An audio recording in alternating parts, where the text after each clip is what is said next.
What's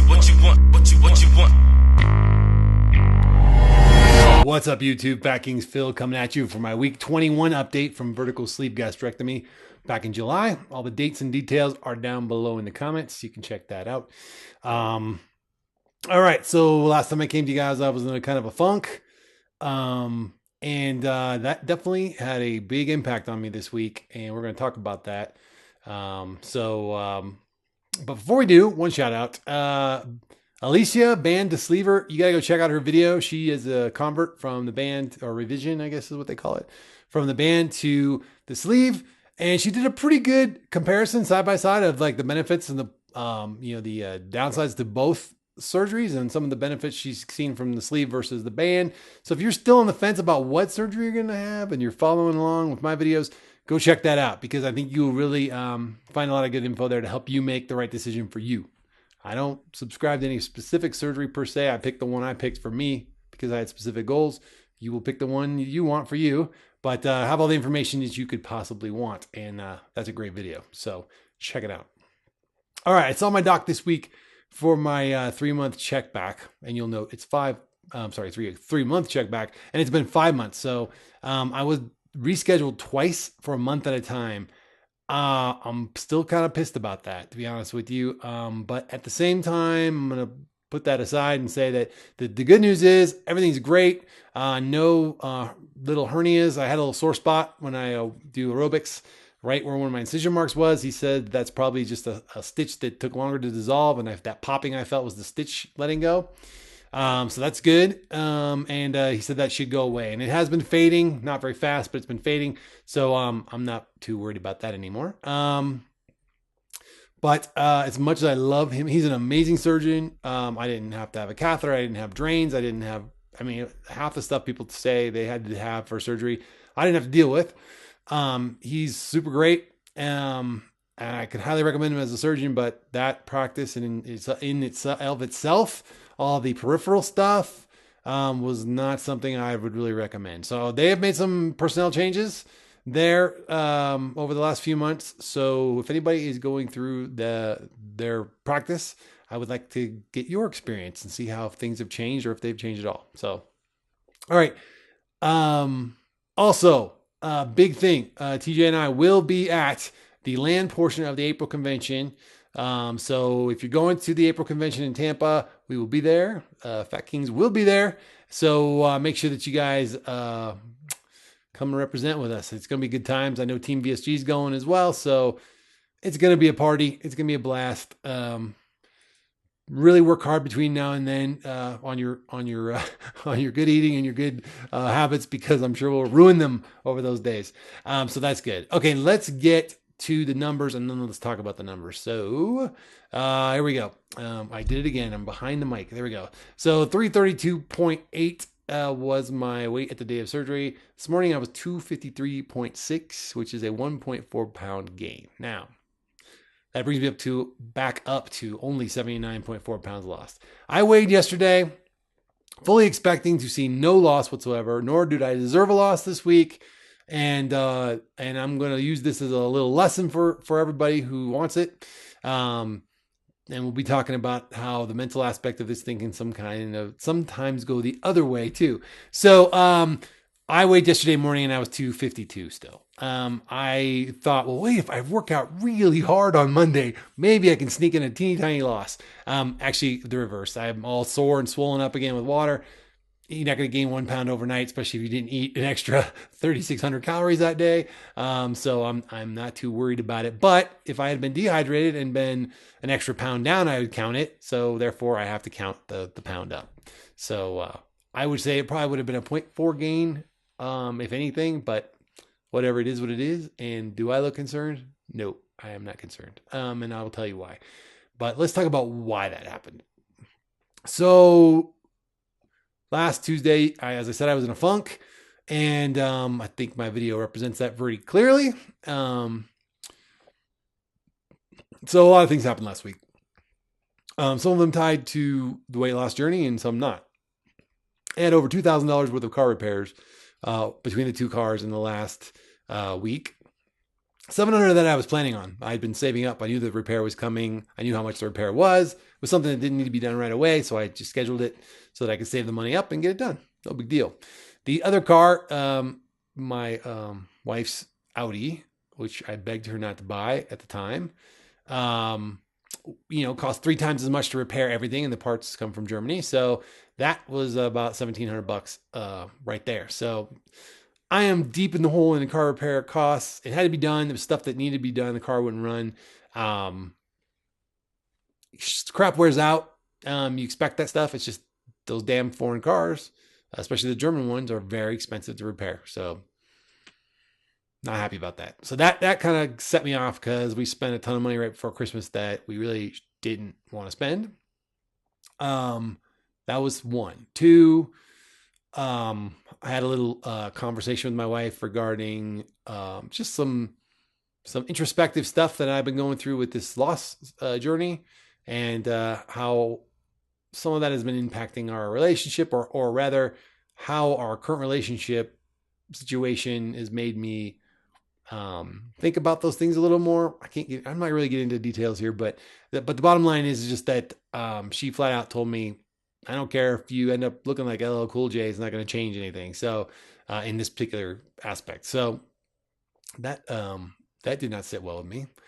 Then they were making the family was making gingerbread, a little gingerbread house looking village thing that they were doing for the holidays, which is great. But it was homemade gingerbread, and oh my God, I love cookies. Cookies are the one thing I do not keep around. I don't go near cookies. I would rather eat cookies than any other sweet. And gingerbread is definitely one of my all-time faves. So there were gingerbread men laying around, leftovers.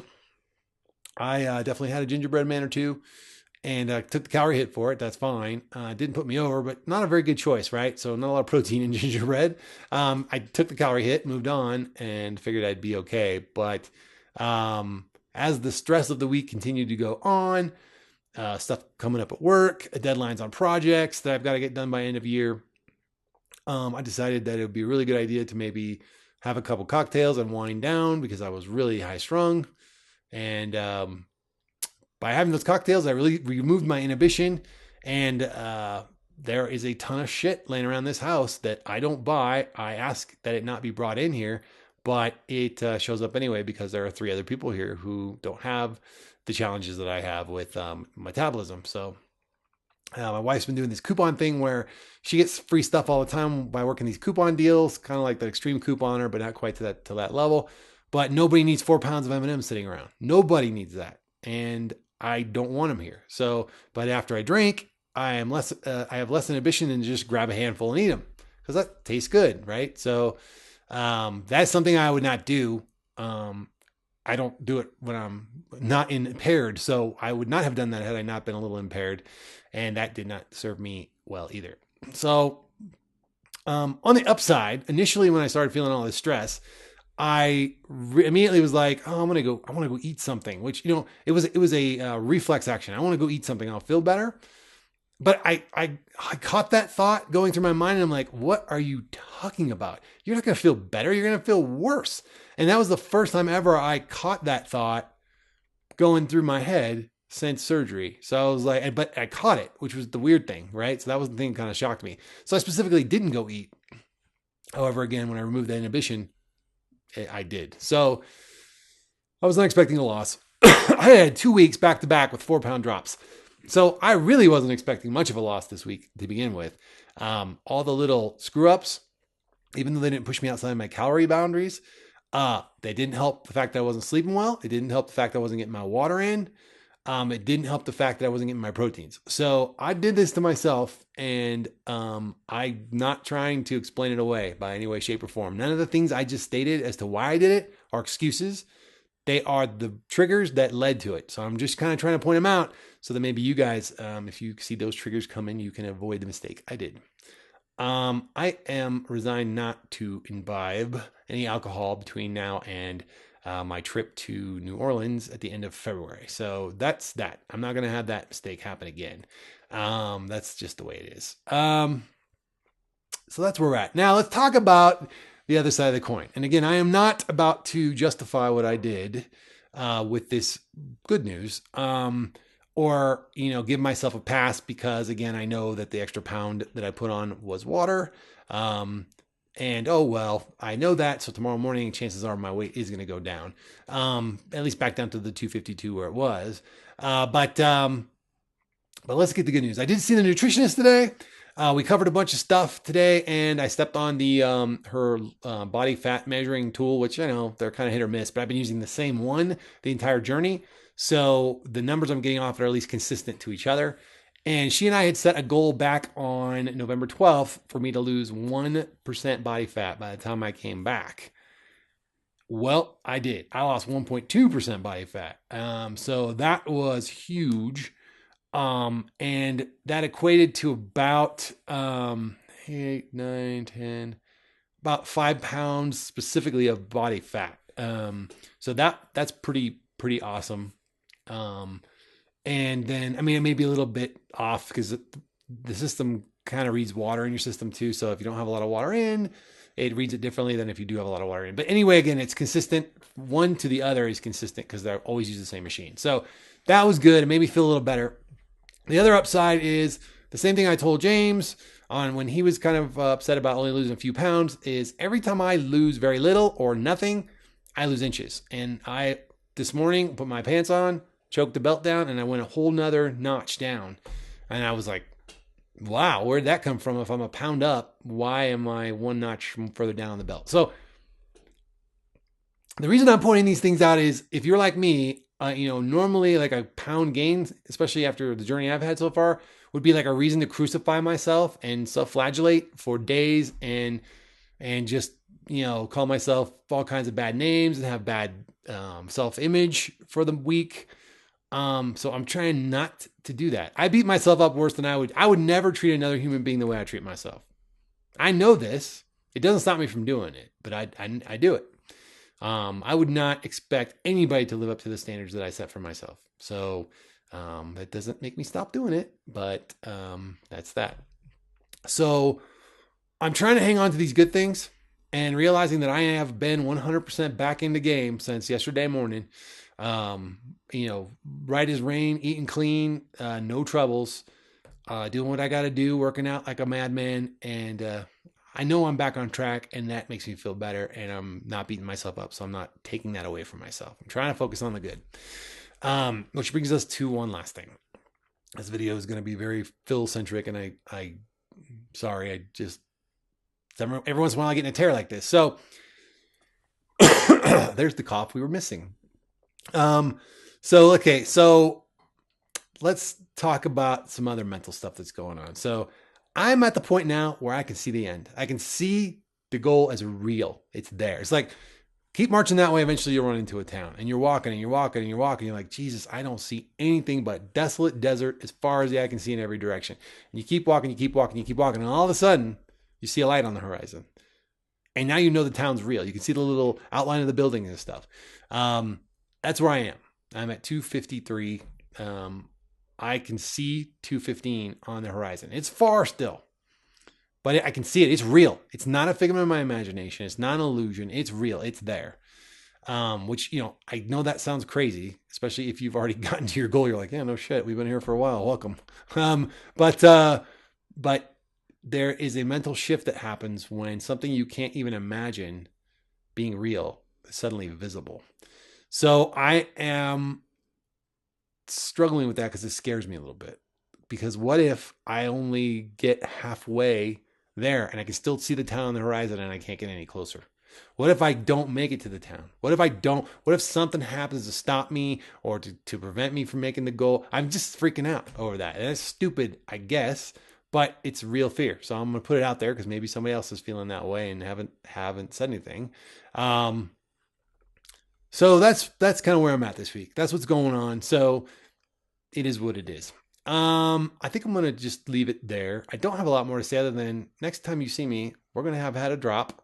Stuff's going to be back on track. My goal would be, I would love to be at 249. That would be awesome to be in the 40s. That would be great. And again, 245 is the lowest I've ever seen as a grown person. And that was in college. And I was there like 2 weeks.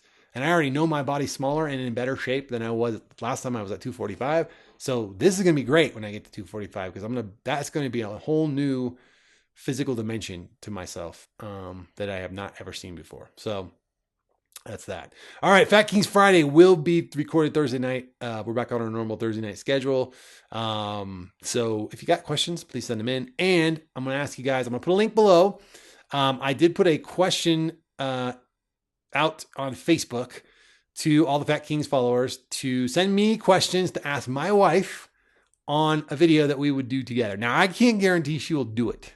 I have been hinting around about it and just making assumptive closes like, yeah, when we do the video, like these kinds of things, we call those assumptive closes for anybody who's ever worked sales.